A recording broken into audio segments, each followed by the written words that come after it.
Hello everyone, it's Maha. Thank you so much for joining me tonight. I'm going to continue with part 3 of our series Dark Times Tarot. If you haven't already seen Elise from Wild Moon Woman and Kasia from Tarot Map, if you haven't already seen their videos, they've done part 1 and part 2 of the series that we're doing together. I'm going to link their videos in the description menu down below.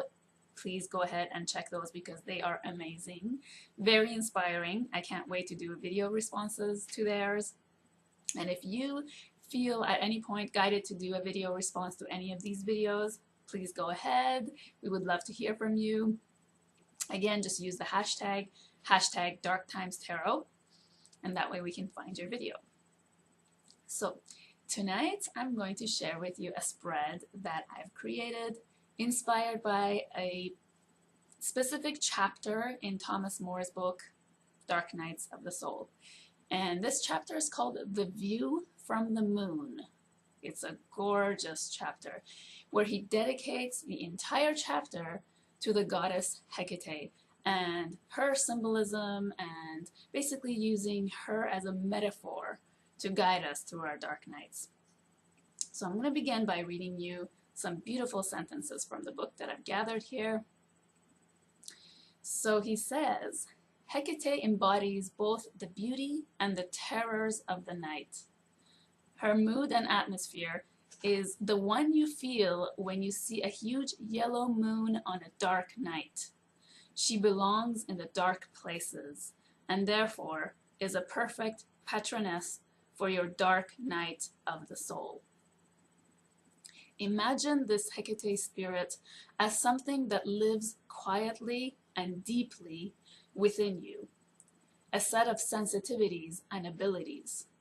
James Hillman called her a dark angel, a consciousness that works in the darkness because it is at home there.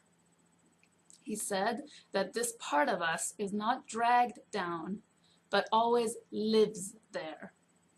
This is a point easily overlooked. In your darkness, you may discover a part of you that is essential to your being, but unfamiliar.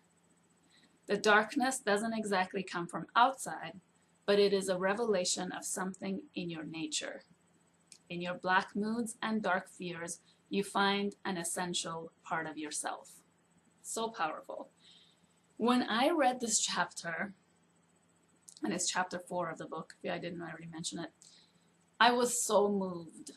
I have to say it was the first time that I really felt Hecate's presence in a loving way. There had been many times when I thought about working with Hekate, but I just didn't really know how to approach her. I read some books on her, I researched her, but I hadn't had a full-bodied experience of her. And when I read this chapter, I felt like she was holding me in a really loving way, as if she's my guide and she's helping me through my dark night. And about half an hour after that, I remember I was laying in my bed and I read that chapter, and then I went over to my altar. It was at nighttime. I lit a candle and I reached my oracle deck, Ancient Feminine Wisdom of Goddesses and Heroines. It's by Kay Steventon and Brian Clark. And I was just shuffling through the deck, and I had a feeling. I just had this feeling that Hekate card would come up, and it did. And it's this card, Crossroads. So in the book, not only in this chapter, but throughout the book, Thomas More uses Hekate as a metaphor for when he talks about being at crossroads and the darkness or pain and being in our dark night of the soul serving as a sort of threshold experience. And I'm not going to go through that part of his wisdom in this video, but I have created a 4-card spread. After this happened, after I pulled this card, I put this on my altar, and it's been sitting there since until now that I took it to show you guys.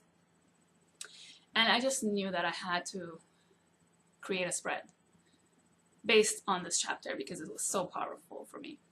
So in this chapter, Thomas More talks about the 4 objects that are typically seen with Hekate, being the key, the dagger, the whip, and the torch. And he goes through these objects in detail, and then he helps us to find ways to kind of get insight from what the symbolism of these objects and how these could be our tools to guide us through the night. He calls them the tools for the night. There is a subtitle in the chapter that is called The Tools of the Night. And I just thought that was so beautiful. So I have made a 4-card spread, each card representing one of the objects. Now I'm going to switch the camera and go over to the table and talk about the spread. Okay, so here we are, my 4-card spread.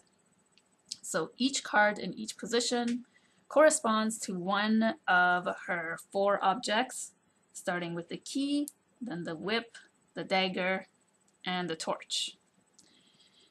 And so I'm going to begin by reading you some sentences that I've put together from Thomas More's book on each section where he talks about the objects. And I just kind of wanted to read you that to set the mood for the card, for the meaning of the object.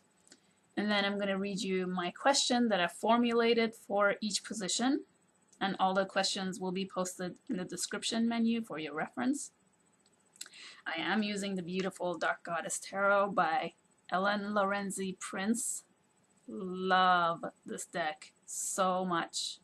It has been amazingly and tremendously healing, and I, by the way, really absolutely adore the guidebook, the PDF file that it's sold separately that it comes with. It's very, very insightful.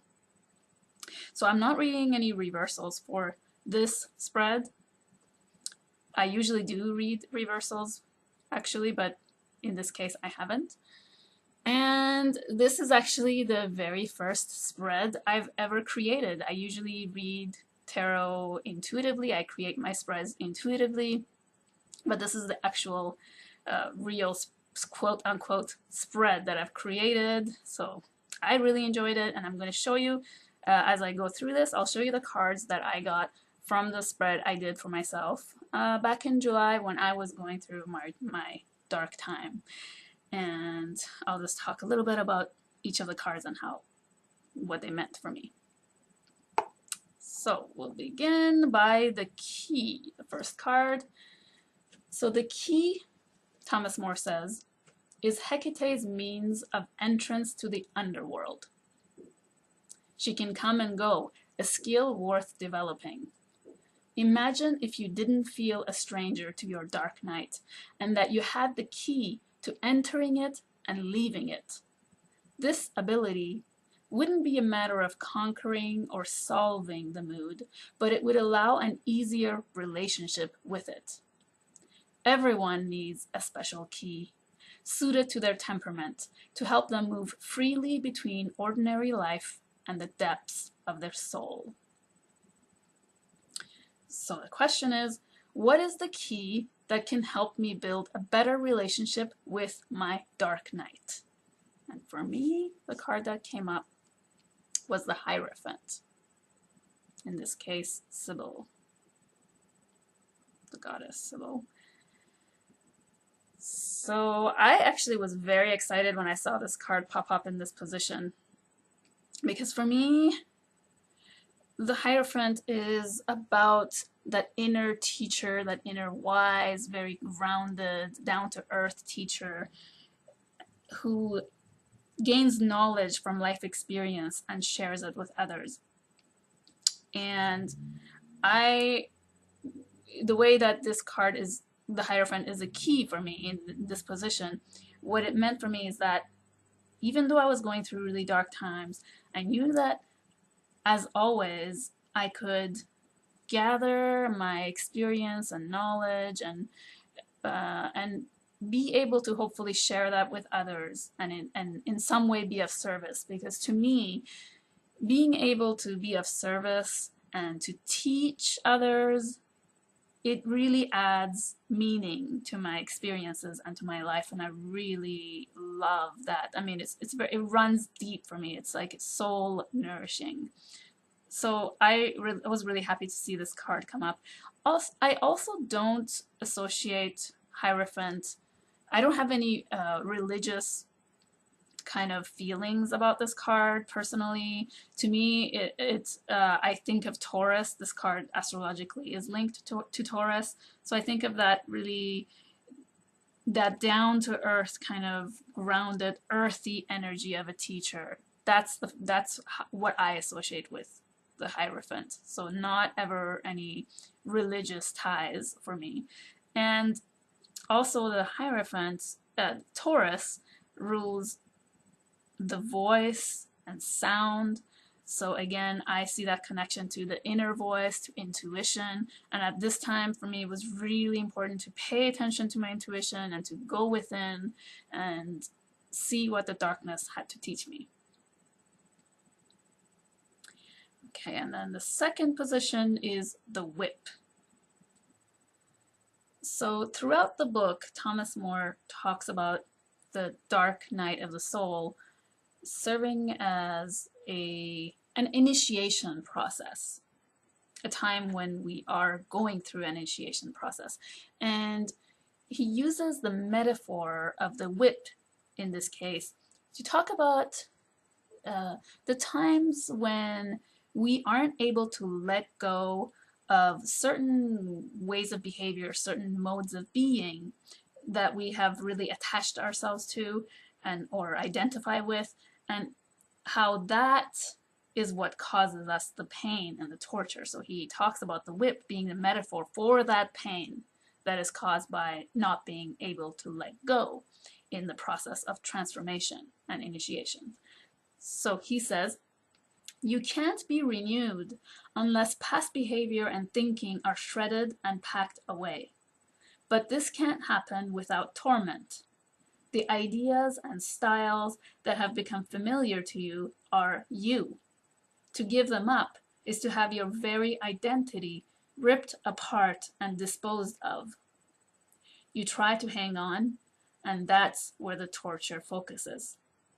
People say they want to change, but when it comes down to the heart of the process, they resist strongly, and there is battle. So my question here is, what do I need to give up in order to be renewed?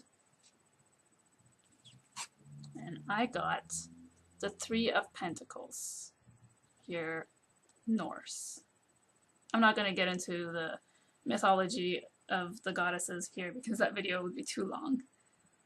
But basically, when this card came up, the first thing I thought of was its astrological association, Mars and Capricorn. And I don't always, I mean, astrological associations are not the first thing that pop into my mind when I'm doing readings. But in this case, this one really did. And this card is about working together and using our resources to create something manifest, something tangible. And with Mars and Capricorn, there is that quality of always wanting to get ahead or working really hard to push ahead and be on top. And Mars and Capricorn is very ambitious, wants to accomplish things in the world out there. And that is definitely a big part of my personality. And it's something that I really, I was doing in my dark time. I had a really hard time asking for help, and I felt as though what I usually feel is that I always have to do things alone and work really hard to tough it out alone, you know, and work really hard to get through whatever it is I want to get through without asking for help.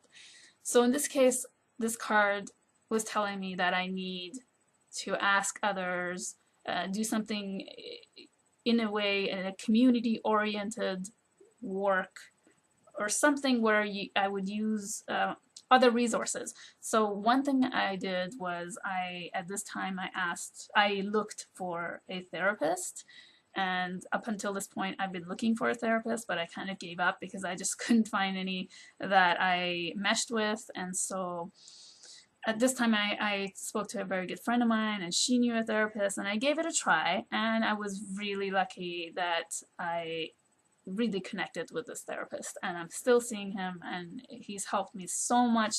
He helped me a lot when I was going through my dark times, and he's still helping me so much. So that outside help really helped me to get through it, not by myself, not alone. And then also at this time when I drew this card, I asked Kasia and Elise to join me and do something together, and this series was born.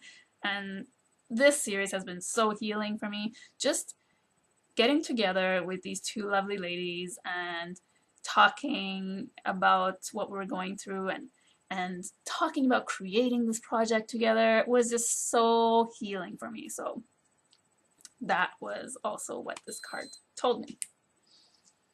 So that's what I had to learn to let go of. Let go of doing things. Let go of the need to have to do things alone, because that's where the suffering was coming from, or was adding to my suffering. Okay, so the third card is the Dagger. And Thomas More says, your dark night may provide you with an opportunity to discover your toughness. Many sensitive people disown their capacity to criticize, to speak loudly for truth they perceive, and to struggle against ignorance and prejudice. On the surface, you may be amicable and flexible, but in your dark night, you may discover the very important ingredient of toughness. What is your opposite quality? What is the last thing on earth you would expect people to see in you? Maybe that thing is your weapon, your dagger for the dark. So my question is, what is the one hidden quality I have that can act as a dagger in my dark night? That is the sun, Sekhmet. And now that I'm doing the spread in hindsight, it's really amazing and so beautifully synchronistic that Elise was talking about Sekhmet in her video for part 1. And I'm going to talk about that when I do my video response to her video. I'm going to talk about Sekhmet and how it came up for me and what she meant for me a little bit. So the Sun card here, Sekhmet, in this deck is all about willpower, all about personal power and owning your power. And really just like roaring like that lion energy, that really powerful lion energy. And for me, the hidden quality I have that is not always so noticeable, usually when people meet me, the first thing they say is, oh, you know, Maha's so sweet, Maha's so sweet. And there is this side of me, though, this hidden side of me, that whenever, if I'm hurt, or someone hurts me or steps over the boundaries or hurts my loved ones or does something that just is really uncalled for, I don't stand it. I don't stand there and do nothing. I say it like it is, you know. I have this ability that it's not that I attack people. I'm not being aggressive and, you know, fighting. It's just that I guess I can be very assertive. I can say, you know, no, this was not right. And I can definitely do that. And, you know, people will sometimes think that I might be the kind of person that, you know, might be passive or whatever, but definitely not my other side. So in this case, what I was going through also had to do with some really serious, almost legal issues where I had to take a stance, and I did. I filed a formal complaint. I even went to the point of beginning a legal issue or case, I talked to lawyers about what happened. You know, I really stood up for myself, really big time. I did not let this individual get away with what they did to me and my family. So I was really proud of myself for that. And that was definitely that lion roar energy part of me that came out. And yeah, so that's a little bit of what happened there. And then the last card is the torch. So Thomas More says, Hekate is a lunar spirit, a soft source of strength.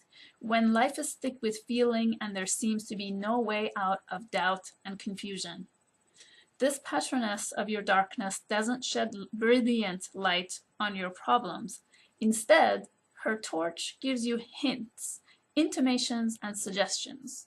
You may not need explanations and solutions, but only indications that everything is essentially all right and that you can handle whatever comes along. So my question is, what is the soft source of guiding light that can help illuminate my path in the darkness? Ace of Earth, Gaia.